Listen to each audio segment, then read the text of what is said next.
रामदास कदमांचं लाडक्या बापांना साकडं घालण्यात आलं। राज्यात पुन्हा महायुतीचं सरकार येऊ दे, सरकारच्या हातून लोकाभिमुख कामं होऊ दे, असं देखील रामदास कदम यांनी म्हटलंय। कोकण आणि गणपती याचे एक वेगळे नाते आहे। आज लाखो चाकरमानी गणपतीसाठी कोकणात येतात। येथील वातावरण मंगलमय होते।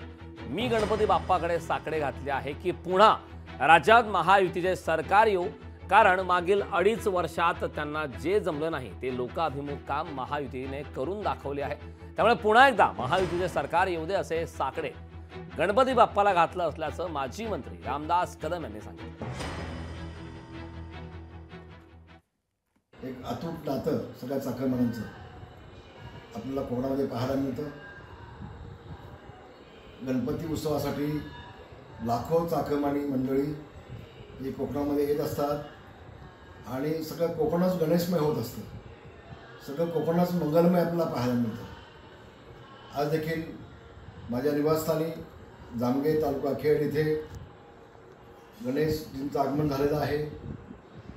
नुकतीच आम्ही त्याची पूजा अर्चा केलेली आहे आणि मी गणेशजींना साकडं घातलं आहे की पुन्हा एकदा हे सरकार महाराष्ट्रामध्ये पुन्हा येऊ दे।